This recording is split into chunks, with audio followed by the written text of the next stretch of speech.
오늘 준비한 말씀의 제목은요, 증언으로 확인하라. 부제로는 예언의 신과 재림교회라는 제목을 붙여보았습니다. 우리 재림교회, 특별히 이 재림교회 내에서 선교에 관해서 이야기할 때에 절대 가벼이 여겨서 안 될 내용 중 하나가 바로 이 예언의 신일 것입니다. 오늘 저녁 그 내용을 조금 중요하고 디테일하게 다루어 보려고 합니다. 여러분, 저희 중화동교회 선교 계획서를 보시면요, 이렇게 달마다 이 모든 예배의 순서표와 이 순서자들이 기록된 내용이 있는데요.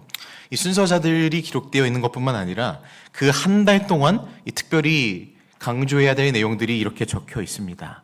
보시는 것처럼 11월은 이웃사랑 실천의 달이죠. 이 본당 로비에 가면은 이 이웃사랑 실천운동 헌금을 위한 이 특별한 헌금 봉투도 준비되어 있으니까 특별한 관심을 부탁드립니다. 이렇게 매 달마다 저희가 중요한 컨셉, 이 특징들을 가지고 선교 계획을 세워 놓았는데요. 혹시 지난달, 이 10월 달은 어떤 달이었는지 알고 계신 성도님 혹시 계십니까? 11월은 이웃사랑 실천의 달이고 12월은 다음 달은 사랑과 감사의 달인데 10월 달은 무슨 달이었을까요? 10월 달은 예언의 신 강조의 달이었습니다. 10월에는 저희 추석 명절도 있었고, 소그룹 전도회도 있었고, 이 대전도회도 있어서 많이 바쁘셨죠. 특별히 예언의 신에 대한 이 강조를 많이 못한 것 같아서, 저조차도 많이 못한 것 같아서 조금은 사죄하는 마음으로 오늘 말씀을 준비했습니다. 예언의 신, 여러분, 이 예언의 신이라는 말을 들으면 어떤 생각이 드세요? 어떤 마음이 드십니까? 조금 어렵다? 아니면 난해하다? 아니면 좋은 글이다? 참고할 만한 글이다? 다양한 생각을 하시겠죠. 어떤 청년이 저에게 이 예언의 신에 관해서 자기가 생각하는 바를 얘기한 적이 있는데요. 자기는 이 예언의 신을 별로 안 좋아한대요. 왜 안 좋아하냐 물어보니까는 이 글에서 이야기하는 표준이 너무 높다는 거예요. 자기는 절대 그곳에 기록된 것처럼 살지 못할 것 같아서 나랑 안 맞는 글이다, 이런 식으로 얘기를 하더라고요. 제가 따로 조사해 보거나 하진 않았지만 아마 비슷한 생각을 하고 계신 성도님들이 계실지도 모르겠습니다. 저도 목회를 하다 보니 이 재림교회 안에서도 이 예언의 신의 글에 대하여 조금은 이 비판적인 의견을 가지고 계신 성도님들의 의견도 듣게 됩니다. 실제로 이 다른 기독교 교파들이 우리 재림교회에 대해서 가장 많이 공격하는 파트이기도 하죠. 이 예언의 신. 그런 모든 분들까지도 존중하는 마음으로 기도하며 오늘 말씀을 준비했습니다. 우리가 이 재림교회 내에서 흔히 마지막 선지자라고 부르기도 하는 이 엘렌 G 화이트 여사의 여러 기록들을 우리가 통칭하여 이 예언의 신이라고 흔히 부르는데요. 이 화인 여사는 영국의 한 가문에서 태어난 사람이었습니다. 이 그녀의 부모님은 독실한 감리교 신자였어요. 근데 이 화인 여사가 9살 때에 한 불상사가 발생하게 됩니다. 이 한 소녀가 장난을 치려고 했던 것인지 이렇게 돌을 던졌는데 그 던진 돌이 이 화인 여사의 코에 맞아서 졸도를 하게 됩니다. 3주 동안 혼수 상태에 빠지게 되고요. 깨어나고도 2년 동안은 이 코로 숨을 쉴 수가 없어서 학업도 자연스럽게 중단하게 됩니다. 평생 이 후유증을 알고 살아가게 되죠. 1840년에 이 화인 여사의 모든 가족들이 이 미국 포틀랜드에서 이 침례교 목사였던 윌리엄 밀러, 이 재림 운동을 주도했던 목사님이죠. 그 윌리엄 밀러가 주도하는 재림 집회에 참석하고 그 기별을 받아들인 후에 이 재림을 기다리는 사람들이 되었습니다. 1840년이기 때문에 아직 이 재림교회가 조직되지 않았을 때였어요. 이 화인 여사도 이 기별을 받아들이고 14살에 침례를 받게 됩니다. 온 가족이 재림 기별을 받아들였다라는 이유로 이 화인 여사의 가족은 감리교에서 출교까지 당하게 됩니다. 그렇게 화인 여사가 침례를 받고 3년 뒤인 1844년 그해 10월 22일에 우리 기독교 역사, 특히 이 재림교회 역사에서 굉장히 중요한 일이 있었습니다. 언급했었던 윌리엄 밀러 목사가 이 1800년도 초반에 이 재림운동을 초교파적으로 일으킵니다. 감리교, 침례교, 이 회중교회, 장로교회, 성공회까지 이 굉장히 많은 교파의 신자들이 이 재림운동에 동참을 해요. 이 운동을 밀로운동이라고 부르기도 합니다. 이 밀로운동에 대해서 자세히 살펴보려면 아주 면밀하게 살펴야 하겠지만 오늘은 이 예언의 신에 대해서 다루는 시간이므로 간단히만 이야기하면요. 이 윌리엄 밀러 목사님이 이 다니엘서 8장에 기록된 2300주야라는 말씀을 근거로 해서 예수의 재림의 시기를 주장을 합니다. 그가 내게 이르되 2300주야까지니 그때의 성소가 정결하게 함을 입으리라 하였느니라. 이 2300주야의 날짜를 이 계산했던 방법은 언젠가 다니엘서 연구를 통해 풀어낼 수 있는 기회가 있다고 생각합니다. 이미 많은 성도님들께서 알고 계실 것 같아요. 어쨌든 당시 이 윌리엄 밀러 목사님을 따르던 많은 사람들이요, 이 계산을 믿고 1844년 10월 22일에 예수님이 재림하시는구나 하고 생각했는데 그날은 그냥 아무 일도 없었죠. 이 땅에 평범한 하루가 되어버렸죠. 이 땅에서는요. 이 밀러를 추종했던 사람들이 큰 실망에 빠지게 되고요. 이 많은 사람들이 이 재림 신앙을 버리거나 기독교 신앙을 버리거나 아니면 다시 그들의 기성교회로 돌아가게 됩니다.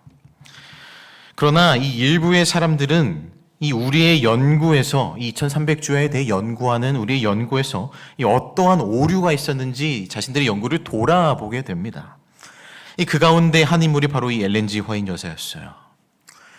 이 화이트 여사를 중심으로 2300주야를 해석하는 이 성경의 예언적 근거를 다시 연구하게 되고 예수님께서 하늘 지성소로 들어가신 사건이 있었다라는 것을 발견하게 되죠.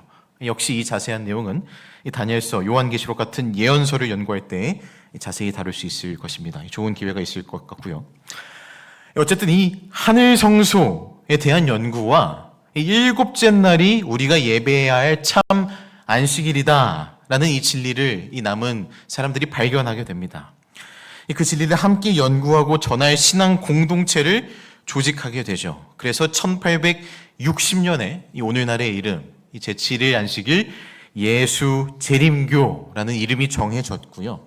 3년 뒤인 1863년에 이 재림교회가 이 세계 선교를 위한 어떤 모임이 필요하겠다 해서 대총회를 처음으로 조직하게 됩니다. 이처럼 오늘날의 이 재림교회 그리고 이 재림교회 선교의 이 기틀을 세우는 데에 중요한 역할을 했던 사람이 바로 이 예언의 신을 기록한 화이트 여사입니다. 1844년 10월 이 많은 사람들이 대실망을 경험하고 나서 약 2달 후인 1844년 12월에 하나님께서는 이 화이트 여사에게 처음으로 계시를 보여주셨습니다. 이 9살에 당한 사고로 말미암아서 이 화이트 여사가 공식 교육을 받았던 기간은 단지 3년뿐이었거든요. 그렇게 짧은 기간이었음에도 불구하고 하나님께서는 이 연약한 그릇을 택하셔서 주의 사업을 위해서 사용을 하셨어요. 이 화이트 여사가 이 평생 동안 2000여 회의 계시를 받았는데 그 계시의 모든 내용들은 이 성경과 일치하며 이 조화를 이루었습니다. 이 서두에서도 언급했었지만 이 다른 기독교에서 이 재림교회를 비판하는 이유 중에 하나가 이 화이트 여사의 기록들을 너무 높은 글로 여긴다는 거예요. 이 특별 계시, 그 화이트 여사가 보았던 환상과 글을 마치 성경과 같이 여긴다. 저 사람들은 그런 사람들이다 이렇게 여긴다는 거죠.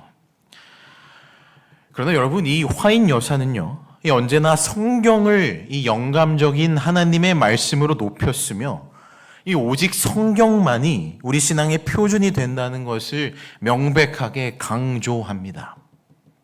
예언의 신 문헌들에서 그것을 우리가 찾을 수 있어요. 이렇게 기록을 했습니다. 많은 사람들이 성경에 거의 주의를 기울이지 않으므로 주께서는 남녀들을 보다 큰 빛으로 인도하기 위하여 보다 작은 빛을 주셨다. 화이트 여사 본인이 기록한 글입니다. 이 큰 빛인 성경으로 이 사람들을 인도하기 위하여 하나님께서 계시를 보게 하시고 이 그것들을 기록하게 하셨다는 것이죠. 여러분 어떠세요? 이 감이 좀 잡히십니까? 이 예언의 신이라는 이 기록들이 정말 우리에게 필요하고 중요한 글 같으세요? 자, 조금 더 확실하게 그 필요성과 목적에 대하여 연구해 보겠습니다. 먼저 말씀을 한 구절 읽겠습니다. 마태복음 3장 16절부터 17절의 말씀인데요. 다 같이 한번 읽어볼까요? 예수께서 침례를 받으시고, 시작. 예수께서 침례를 받으시고 곧 물에서 올라오실새 하늘이 열리고 하나님의 성령이 비둘기같이 내려 자기 위에 임하심을 보시더니 하늘로서 소리가 있어 말씀하시되 이는 내 사랑하는 아들이요 내 기뻐하는 자라 하시니라. 여러분 너무나 잘 알고 계신 말씀이죠. 이 침례 요한에게 요단강에서 침례를 받으셨던 예수님의 장면. 같은 내용을 마가는 이렇게 기록했습니다. 그때 예수께서 갈릴리 나사렛으로부터 와서 요단강에서 요한에게 침례를 받으시고 곧 물에서 올라오실새 하늘이 갈라짐과 성령이 비둘기같이 자기에게 내려오심을 보시더니. 자, 누가복음도 볼게요. 누가는 이렇게 기록했네요.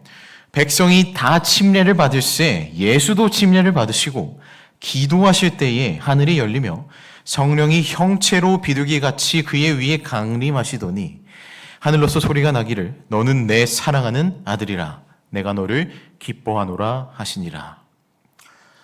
자, 여러분 지금 예수님의 침례 받으심이라는 같은 내용에 대해서 이 세 명의 다른 기자들이 적은 내용을 보셨는데 어떠세요?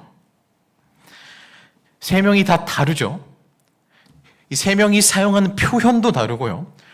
어떤 기자는 어떤 내용을 넣기도 했고 어떤 기자는 어떤 내용을 빼기도 하고 그랬어요. 자, 다른 점은 뭐가 있어요? 다른 점을 찾아보시면 먼저 이 마태와 마가는 기록한 부분인데 이 누가는 기록하지 않은 내용이 있어요. 뭘까요? 한번 찾아보시죠. 자, 마태복음에도요 이렇게 있고 곧 물에서 올라오실새라는 표현이 있고 마가복음에도 곧 물에서 올라오실새라는 표현이 있습니다. 그런데 누가복음에는 물에서 올라오셨다라는 표현이 없어요. 누가는 사용하지 않았어요. 대신에 누가복음에는 어떤 내용이 있습니까? 예수도 침례를 받으시고 기도하실 때에 라고 기록합니다. 마태와 마가는 기록하지 않은 장면이죠. 자, 여러 내용들이 지금 섞여 있죠. 같은 사건 안에서. 그럼 이런 질문이 생겨야 할 것입니다.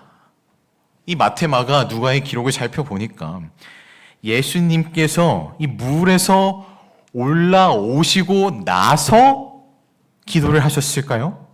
아니면 물 속에서 기도를 하셨을까요? 자, 마태, 마가에는 지금 기도하셨다는 기록이 없는데 누가는 예수님이 기도하셨다고 하잖아요. 근데 누가는 또 물에서 올라왔다는 기록이 없어요. 희한합니다. 그죠?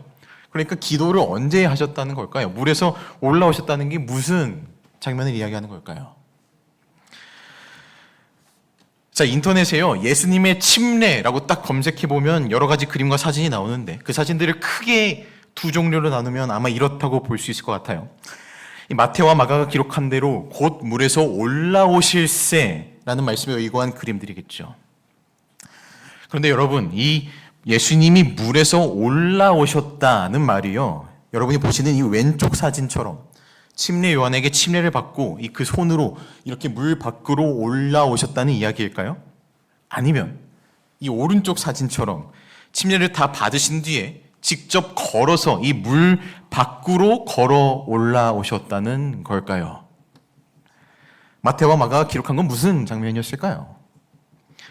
자, 한번 조사해 볼까요? 자, 1번이다. 1번이다. 한번 손 들어 보십시오. 1번이다. 1번이다. 4분 정도 계신 것 같고요. 자, 2번이다. 2번이 손을 안 드시는 분들은 뭐 상관없다 이런 건가요? 네. 아니면 뭐 공중으로 이렇게 뜨셨다 이런 거. 자, 다시 손 들어 보겠습니다. 여러분 고민하실 시간 딱 5초 드리겠습니다. 한번 상상해 보세요. 곧 물에서 올라오실 시 5초 드립니다. 5, 4, 1, 땡. 자, 다시 해보겠습니다. 1번이다. 1번이다. 수를 보시면은, 네. 자, 2번이다. 아이고. 자, 2번이다. 자, 1번이 좀 더 많은 것 같네요. 자, 여러분 놀랍게도 둘 중에 답이 있습니다. 네, 당연하겠죠. 자, 여러분 목사님, 이 물에서 올라오셨다는 장면이 그렇게 중요합니까? 라고 생각하실지도 모르겠어요. 그럴지도 모르겠어요. 중요한 건 예수님이 침례를 받으신 게 중요한 거지 물에서 이 올라오셨다는 그 표현이 뭐가 그렇게 중요합니까? 라고 생각하실지도 모르겠어요. 그런데 여러분 이 기록은요, 이 물에서 올라오셨다라는 이 표현은요, 굉장히 놀라운 비밀이 숨겨져 있습니다. 여러분 예수님이 왜 침례를 받으셨을까요? 예수님이 왜 이 침례 요한에게, 사람에게 침례를 받으셨을까요? 우리 6학년 친구들과 제가 성경 공부를 했었는데 6학년 친구들 예수님이 침례를 왜 받으셨어요?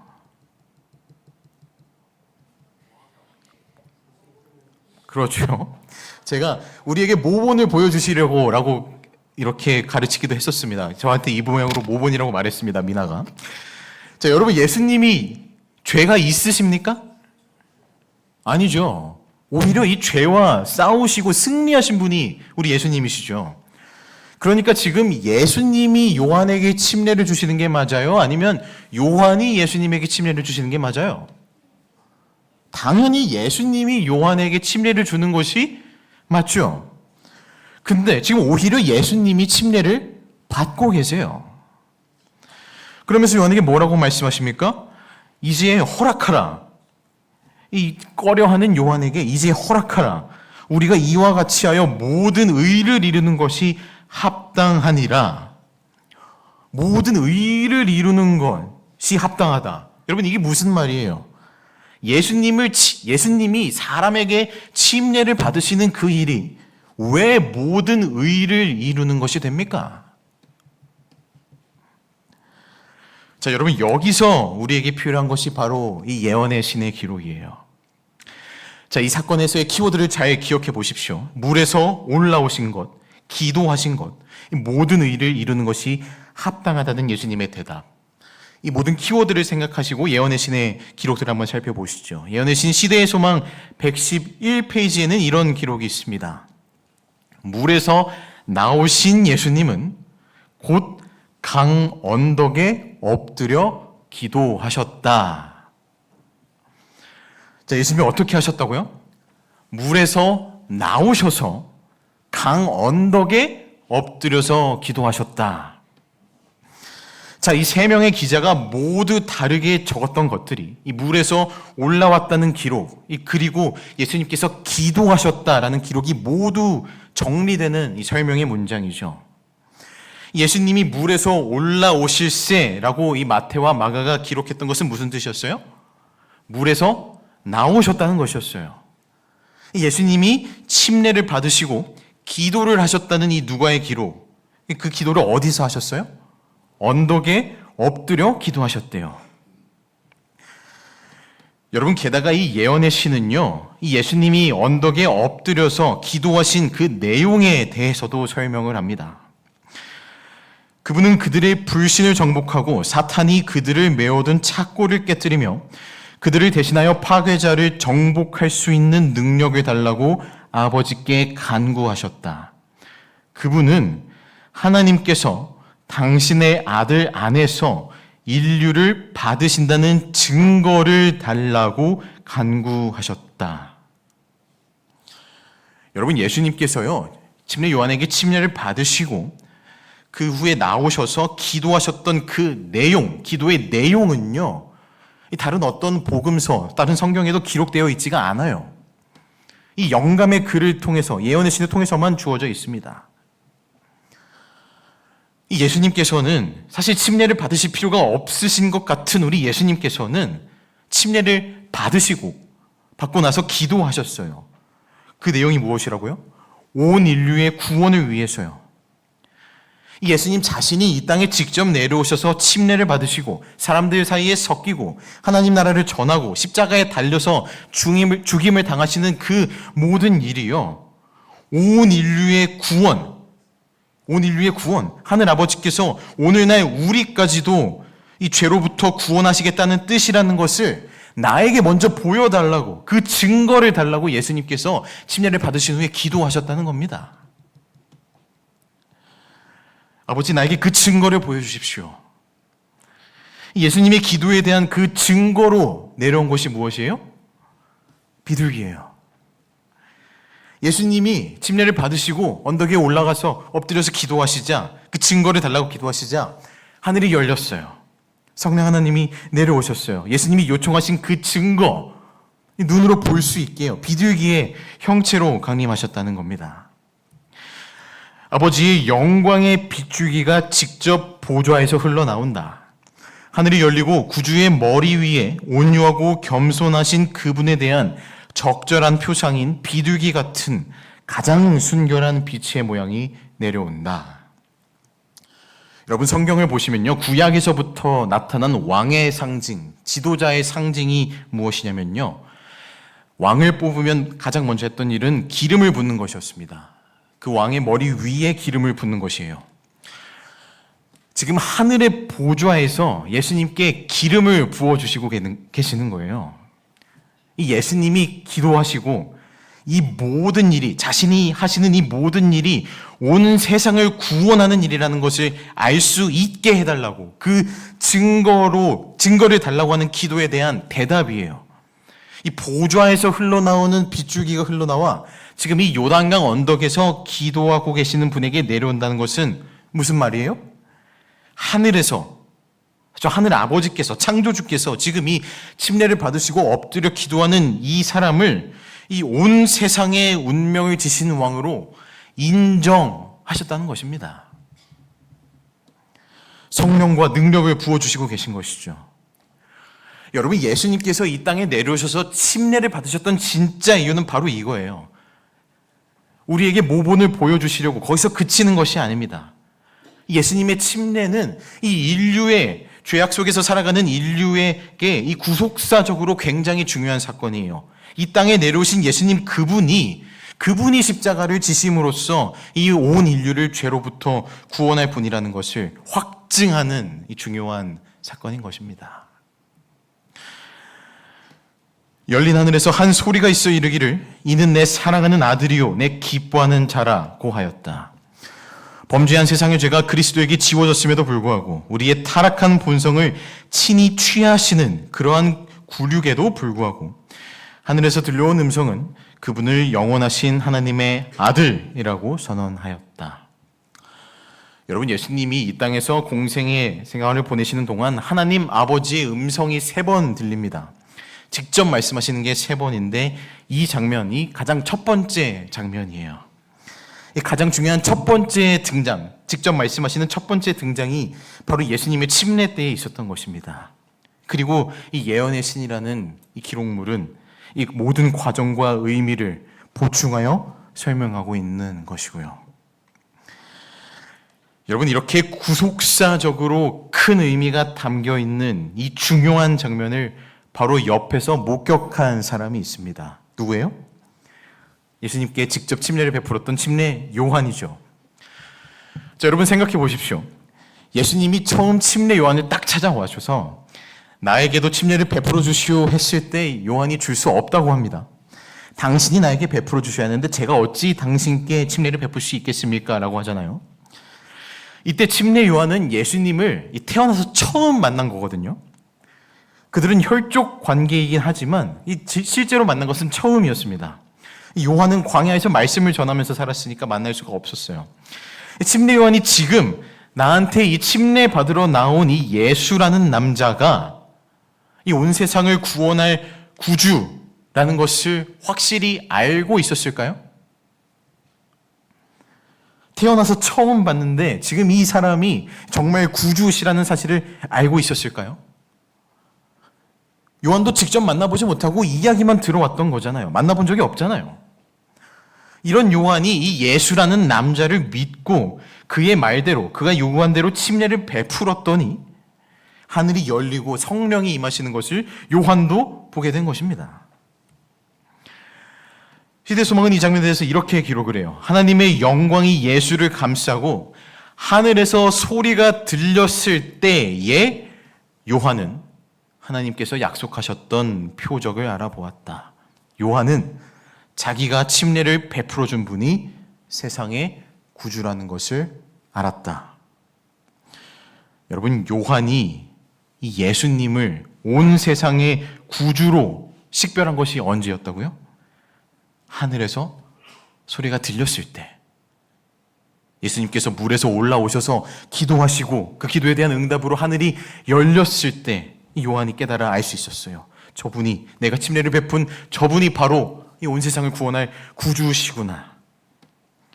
그것을 직접 보았기에 이 침례 요한이 예수님에 대해서 선포할 수 있었던 것이죠. 보라, 세상 죄를 지고 가는 하나님의 어린 양이로다. 사랑하는 성도 여러분, 신앙생활 지금까지 해오시면서 이 예수님의 침례 이야기를 수없이 들어오셨죠. 그 모본을 따라서 여러분도 침례를 받으셨고 여러 침례식도 보셨죠. 그러나 이 말씀을 통해 나타난 예수님의 침례 이야기 속에 이런 디테일한 사실들이 숨어 있다는 것을 여러분 알고 계셨습니까? 이 예수님이라는 분이 왜 침례를 받으셨어야 했는지, 침례를 받으시고 나서는 어떤 기도를 하셨는지, 침례를 받으셨는데 왜 하늘이 열리고 목소리가 들리며 성령이 비둘기처럼 임하셨는지, 말씀에 나타난 그 모든 진리들을 잘 설명해 주는 것이 바로 우리 재림교회를 통해 주어진 이 예언의 신이라는 기별입니다. 하나님께서 우리 재림교회를 통해 온 세상에 전하라고 주신 이 놀라운 선물과 같은 기별이에요. 부디 하나님께서 우리에게 허락하신 이 선물을 마음껏 활용하시고 묵상하셔서 이 살아있는 하나님의 말씀을, 이 말씀이신 하나님을 더욱 바라보는 우리 중화동교회의 성도님들이 되시기를 간절히 소망합니다. 여러분, 저는 오늘 이 성교의 정상에 이 성경을 가지고 왔는데, 이 성경은 복음 성경이라는 성경입니다. 이 복음 성경이 다른 성경과 다른 점은요, 이 말씀의 장면마다 그 말씀과 관련되어 있는 예언의 신 자료들을 이 같은 페이지에 첨부해 두었다는 거예요. 구약은 부조와 선지자, 신약은 산상보훈, 시대의 소망 등등 이 다양한 관련 이 예언의 신 문헌들을 본문에 맞게 가장 잘 정리해둔 성경입니다. 이 예언의 신 내용뿐만 아니라 우리 재림교회가 가지고 있는 여러 교리들과 지리적 자료들, 기타 여러 자료들을 굉장히 잘 정리해둔 성경이기에 이 성경을 저는 적극 추천합니다.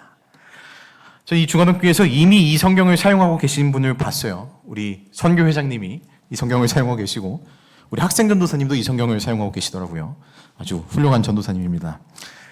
자, 여러분, 이 사진 보시면 어딘지 아십니까? 저희 멀지 않은 곳에 삼육대학교 안에 있는 신학관이죠. 이 신학관 5층에 가시면요, 4층입니다. 죄송합니다. 4층에 가시면 이렇게 엘렌 화이트 연구센터라는 곳이 있어요. 이 센터에 가시면 예언의 신에 관련한 많은 자료들을 볼 수가 있습니다.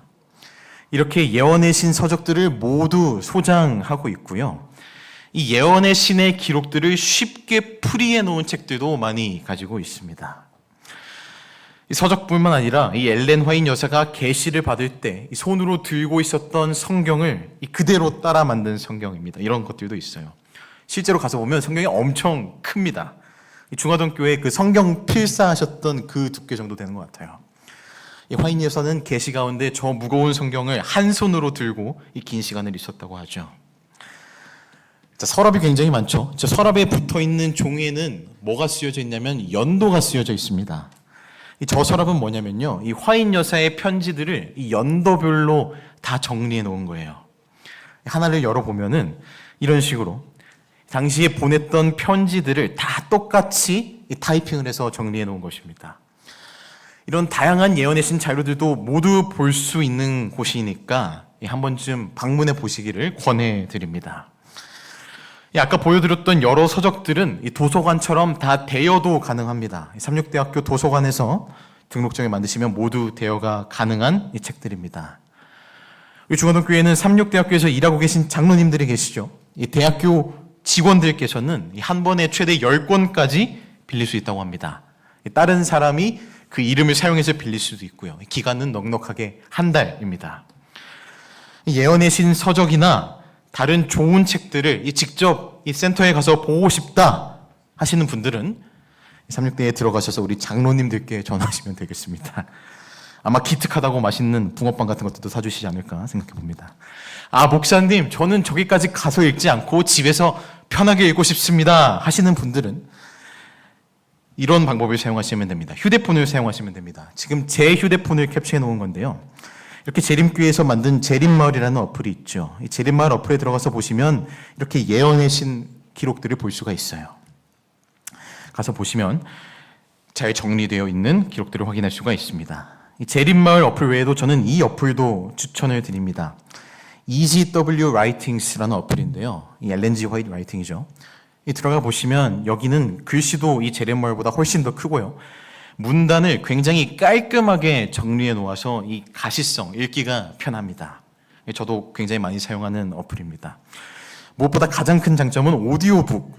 이 다른 사람이 예언해신 기록들을 직접 읽어주는 것을 들을 수도 있어서 저도 굉장히 많이 사용하니까요. 여러분 부디 이 좋은 방법들을 사용하셔서 우리에게 주어진 이 예언해신 기별들을 묵상하시는 성도님들이 되시길 바랍니다.